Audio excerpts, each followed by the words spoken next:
Hi. Today I'm working on a piano track that is going to have some soft backing going on around it, and this track was recorded naturally without the use of a tempo track. I just played it out and went with the speed that I felt lyrically was playing the music the way I wanted it to. So that brings me today to wanting to get a hold of the tempo on this project now so that I can add some other things to it. So I'm going to be talking about tempo mapping. And this is something that I started using years ago.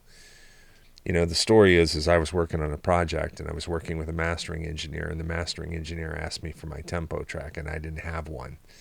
He kind of looked at me like I had two heads.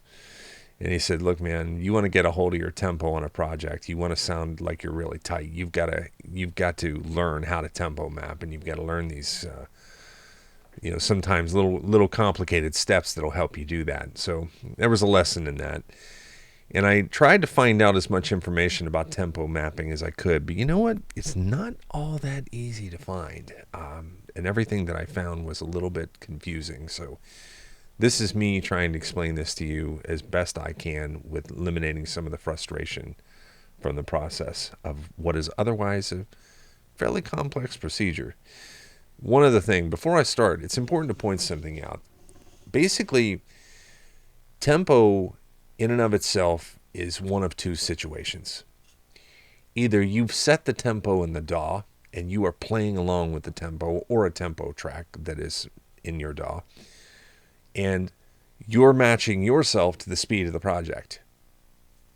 Or, on the other hand, perhaps you've been playing a guitar and maybe you've been playing a piano, whatever the instrument may be, and you've played loosely and freely and you didn't want to get stuck to a certain tempo, so you recorded it, in a freer fashion, and now you want the project to match you. So that when you are on bar 47, beat number 2, the project is on bar number 47, beat number 2, right in sync with you. This is the scenario I'm talking about today. All right, let's bump over to the screen here. I'm going to go ahead and play some of this track for you so that you can get a little bit of a feel for what I'm dealing with here.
So if I was to ask you what are some of the first things that you may have noticed about that track, I'm sure somebody's noticing that the tempo is not static. It's not set like rigidly. I'm playing there and I'm playing with emotion and feeling, so I'm taking my liberty with the tempo.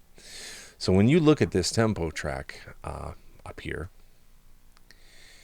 you're going to see that right now it's statically set at 58.1. And what happens is if I turn that tempo speed up or down, it is going to uniformly change the tempo relative to each other. So when I'm playing parts, if I'm speeding up and slowing down, if I'm playing a retardando, or I'm playing an accelerando, or whatever else, those things are embedded in here, and then I'm going to increase the global scale of the tempo by a few points. And that's the first aspect of that. And then, of course, if I try to turn the metronome on,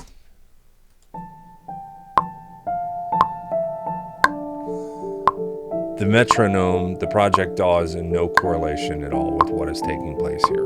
Okay, so I want to be able to hear that click happening right on my playing. This is really important, guys. I can't stress this enough. You may think, oh, I don't need that. I don't need to, Anytime you've got more than one instrument going on, you've got to know where the downbeat is, down to the razor line of where that is. And I say this because I used to think the same thing, like, as long as it's close enough, it's just really not the pro way to go about this, because it turns out, and I've read this several times, I can't quote the source, but I'm sure if you look it up, you'll find it yourself, that tempo, things being out of tempo or mistimed or something being early or something being late is the one facet of music production that almost any ear can pick up quickly, even if it is somebody who is not adept at being in a studio or working in a studio or anything. They kind of say, something doesn't sound right or whatever else. Or if they compare it to one that's perfectly tight, they're going to know right away. Okay. So the first thing that you want to do before you start messing around with tempo in here is get all of these tracks in SMPTE locked, which I have. You would go select all and you do a right click and you would lock all SMPTE regions. The reason you do this is because now if I change this tempo around up here in the global controls, these events stay in the same place. They are now unhooked from the DAW tempo. Okay, so the way I played it is the way it stays, regardless of what I do up here. All right.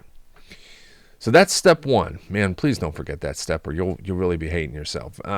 Another important thing I want to point out here is I did a revert save. I create a revert point in my save process, which is right here. So then you start messing around with a tempo on a project, believe me, there's about 100 different ways this can go wrong.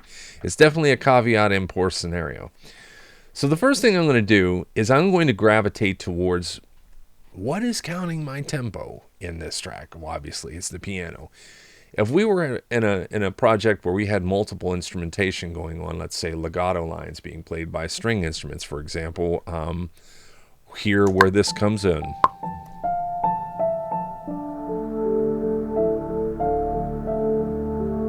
That's a drone harmony happening. It's not really counting a tempo.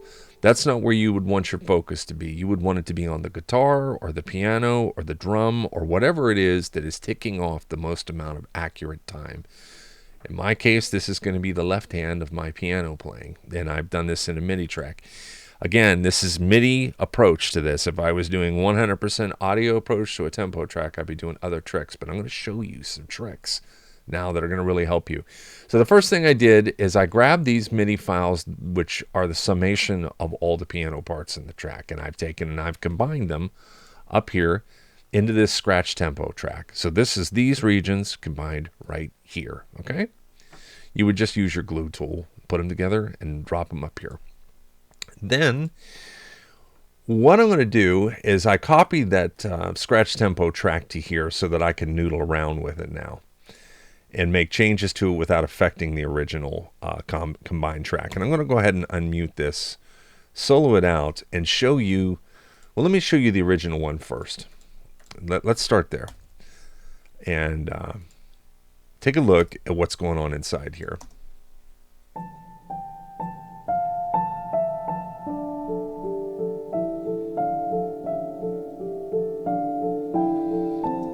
Let me count this out for you. And 1 and 2 and 3, and 2 and 3 and 4 and 2 and 3 and 4 and 1 and 2 and 3 and 4 and 1 and 2 and 3 and 4 and 1 and 2 and 3 and 4 and 1 and 2 and 3 and 4 and 1 and 2 and 3 1 and 2 and 3 and 4 and. So I've identified what the time signature is. I know what the count is going into this, and I understand the tempo construction that's taking place. It's very important to understand that before you start doing this. That's why I'm rigorously doing all these things, to show you that I'm not just blindly flailing into this, because there's got to be a method to the madness with this. Now, this is my trick, okay? First thing I'm going to do is take these things, and I'm going to level out their velocities, like so. Okay. And then I'm going to take a velocity limiter, actually a fixed note length device here, one of the Logic's built-in manipulation plugins, and I'm going to set this third tick to 1, and I'm going to operate that only, and that has now shortened the note to a uniform length of every note in that piano line. I'm going to explain why I'm doing this in a second. Oops. Okay, then, to make it even more painful to the ear, that's not what I'm trying to do, but that's what this does. I'm going to shorten these all up again. Okay? Let me move this out of the way. Okay, so effectively, what did that do? I need to turn the sustains off. Give me a second here. I'm going to turn off my sustain as well. Okay. Turn that down so it's not deafening.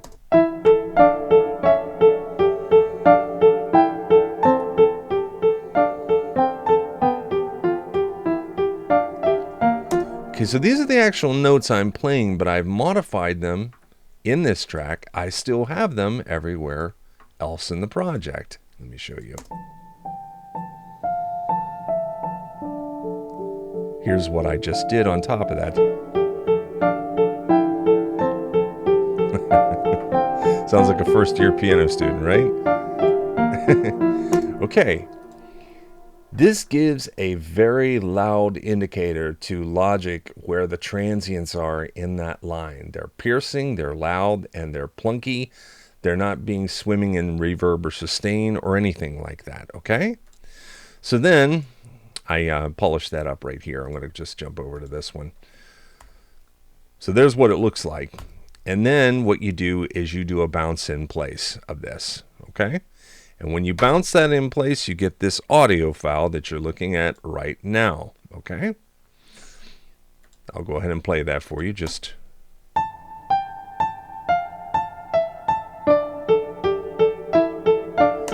I know it's unpleasant to the ear, but we're not talking about music beauty here. We're talking about music timing. Let's go up here. Get this out of the way. Let's go up here into our global controls, and we're going to open up beat mapping now. That was a right click here in our globals.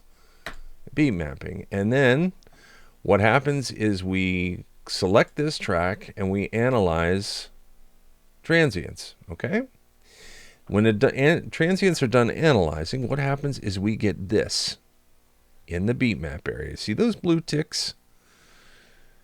Those blue ticks are transients that Logic is sensing.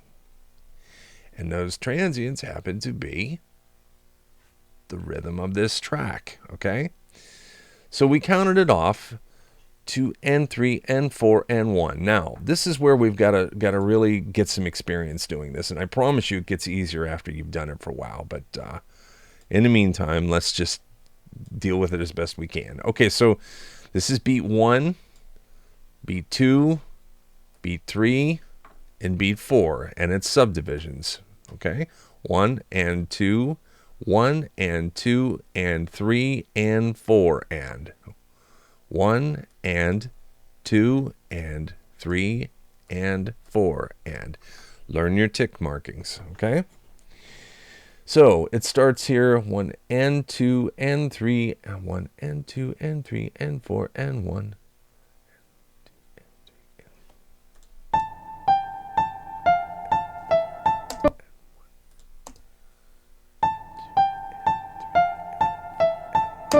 So I'm starting on and. I click there and I drag it to the transient. I do the same here. I do the same here. On all of these, on these eighth note separations. N1, N2, N3, 4, N. Let's just open this up just a little bit so I can see a little better. My eyes aren't what they used to be.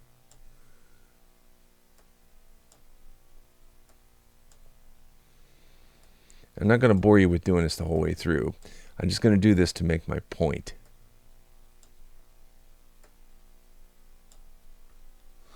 Now, let me play this for you without the metronome. Let me turn the metronome up first. Okay, good.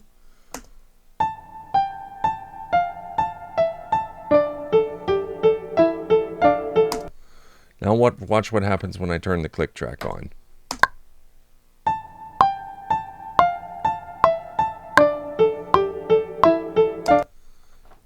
Voila! It is on the beat.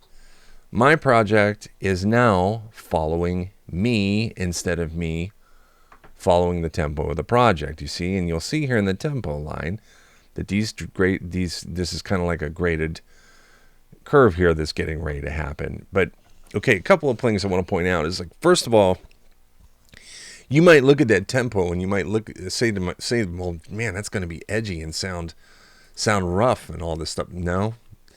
These are digital demarcations of tempo moments in time, okay? So when I turn off that crappy sounding track and I turn back on the mains, let's listen to the click.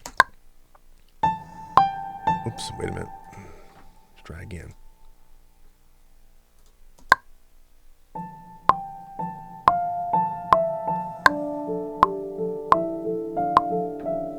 Now it falls off right here. Because why? Because I have more work to do. See, it's a little time consuming, this process, but I'll tell you what, once you get better at it, it's not so bad.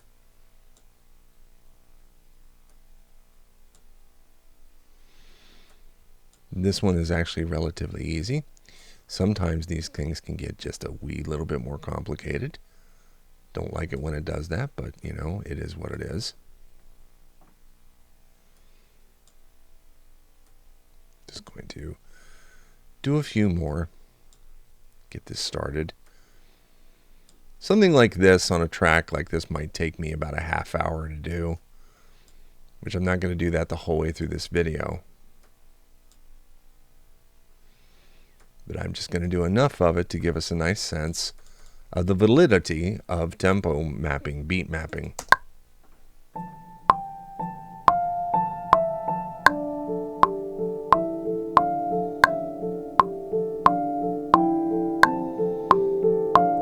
That's going to fall off again.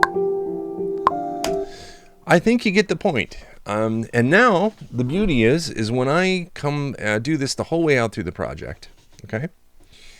And I'm writing some orchestration here or whatever else, there's no question taking place of what the tempo is doing, if it's accelerating, if it's slowing down, if it's taking a pause or whatever else. Is right there indicated to me in the global controls. And then the beauty of it is, when the tempo map is complete, and then I go down here and I unfreeze, I select all, right click, and I unlock the SMPTE regions.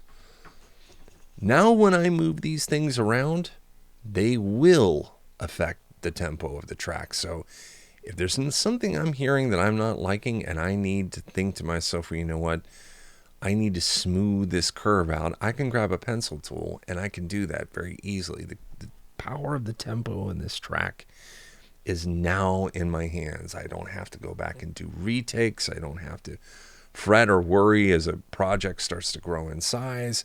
You know, it was easy to know where the downbeat was when it was 2 or 3 instruments, but now I've got 10 or 15. Oh, this is getting complicated. None of that, okay? And especially when you start adding percussion tracks. So anyway, I hope this was helpful to anybody who's doing MIDI production out there and doing these kinds of things. And please, I'm going to be doing more stuff like this. Please like my YouTube, or follow my YouTube, and keep an eye out there for more of these kinds of things. I hope I'm going to keep coming up with new ideas. I like to share the stuff that really had me stumped back when I was in my earlier days of doing this stuff. So, hey, good luck to everybody.